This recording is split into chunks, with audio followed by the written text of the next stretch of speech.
you've been giving billions of our dollars to countries who not only give us nothing in return, but who literally hate our guts. Remember these scenes from last year and that Arab Spring where you predicted good things were happening in the Arab world? The dawn of democracy is coming? But how long are we supposed to wait for that dawn? And how many sleepless nights do we have to go through to get to it? Ironically, it was your administration that threw Egyptian President Mubarak under the bus, in spite of the fact that all had been stable and secular during his 3 decades of his rule.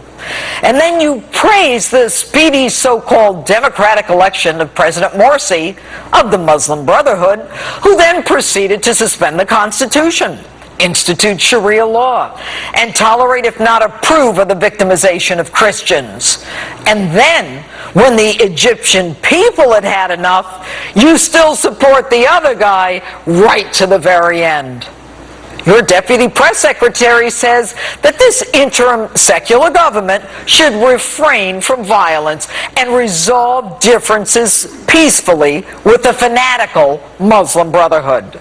This after your crack Secretary of State had just praised that interim government for restoring democracy. Hell, why make friends when you can make enemies by simply being your wishy-washy self? And now that they're under a state of martial law, we tell the new government to resolve their differences through dialogue. Really?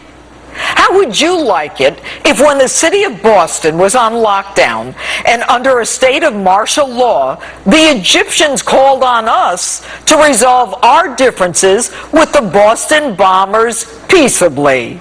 How can one possibly resolve differences with Islamist fanatics who burn Christian churches, about 50 they say so far, topple police vehicles, and use women and children as human shields, and have as their mantra, with life, with blood, we sacrifice for Islam?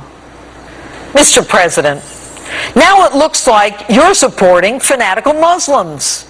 And to top it all off, you call on the new Egyptian government to release Morsi, who's now in jail, accused of murder. While you're at it, why not ask them to release Mubarak, who's residing in the same jail, and maybe they can have a go at it again?